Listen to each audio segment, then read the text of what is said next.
Good morning, everyone. We came to the courthouse today to defend the United States Constitution, to defend democracy in America, and to defend what it means to be an American citizen.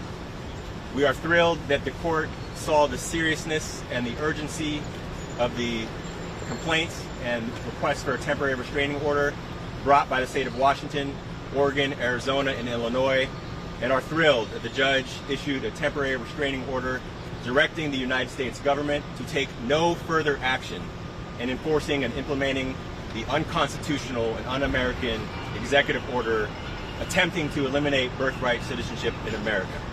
This is step one, but to hear the judge from the bench say that in his 40 years as a judge, he has never seen something so blatantly unconstitutional sets the tone for the seriousness of this effort. I want to thank all of the men and women who put in hard work over the past year to prepare for something like this and who've successfully argued the case today. We have an incredible team of men and women in the Attorney General's office in the state of Washington and working collaboratively with our colleagues across the country. We'll take your questions. Nick, you heard the argument that you didn't need to do this right now, that this wasn't even going to effect until next month. Why did the TRO today for the order action? Well, first and foremost, the judge obviously disagreed with that argument, setting the tone for the urgency. And as our team laid out in court, this order effectively forces states to prepare for the effective date of that order, has an impact now, and more importantly, created a cloud of uncertainty for children being born here and in Seattle, all across Washington, and all across the country. And so the urgency by which we moved was effective and appropriate and supported by the court. Mr. Attorney General, what difference would it make if the substance of the order were passed by Congress and signed into law by the President? Well, in order to amend the United States Constitution, there's a pretty well laid out process to do that. And I think what the order today reinforces is that no one individual, not even the President of the United States, can simply erase what it means to amend the Constitution and the process therein. If Congress wanted to move to take action and the states wanted to ratify something that amended the United States Constitution, they could certainly take that action.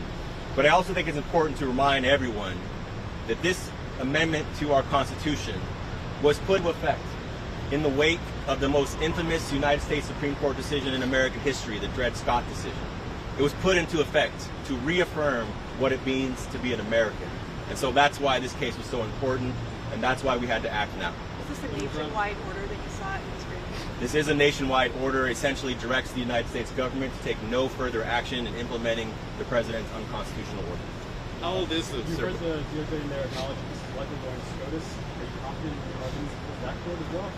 Well, we'll take one step at a time, but I see no reason why a court of appeals or even the United States Supreme Court would reach a different decision that was reached today.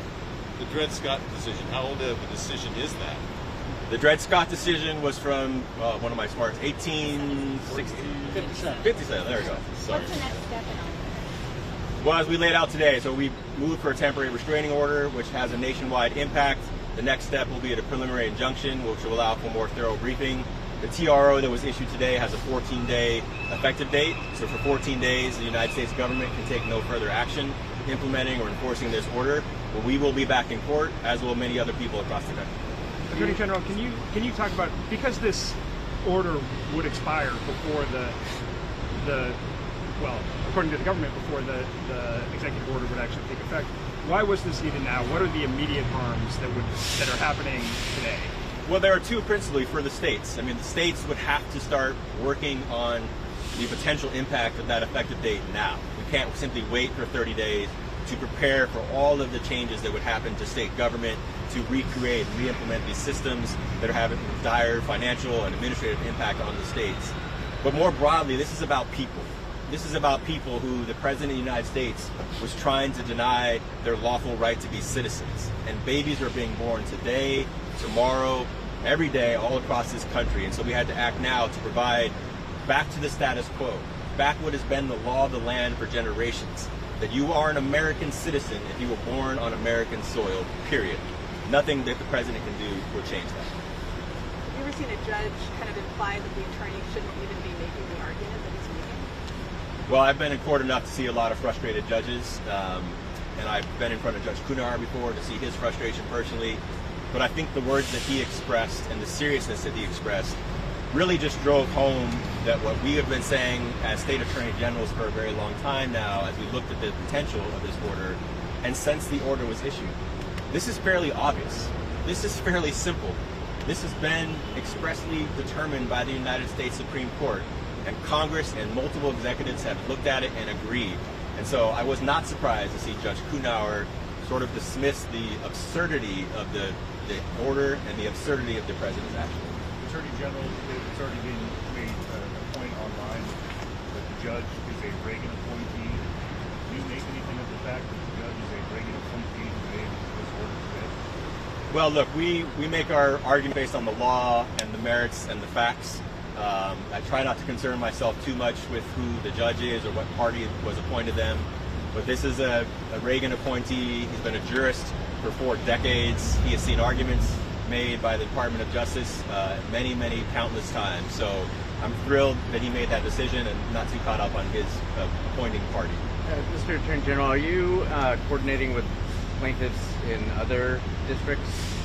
Well, we work collaboratively as state attorney generals across the country. So I have been in constant communication with my Democratic attorney general colleagues across the United States.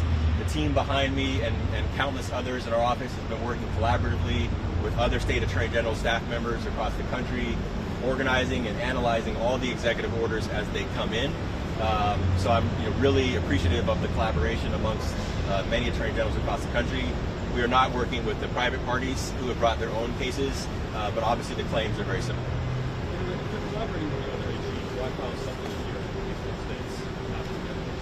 We felt that Washington State had some unique interests at stake, and it is my job as the Attorney General of the state of Washington to defend not only the United States Constitution, but the Constitution of the state of Washington, and to protect our people. And so bringing a case with Oregon and Arizona and Illinois we thought was appropriate, but obviously working in collaboration with other states, and those cases will move forward as the days come. Attorney General, what do you think this message sends to those migrant families, those children who are being born today and going forward? Well, first and foremost, I hope people are reassured that we will not shy away from taking on tough fights, that we will not shy away from taking action against illegal actions by the President of the United States or anyone else. This is step one. We have a long way to go. There are many other orders that are being issued by the President that will have potential impacts on people. But we are really relieved, frankly, that at least this court has seen the blatant unconstitutional action of this president, and now we're back to the status quo.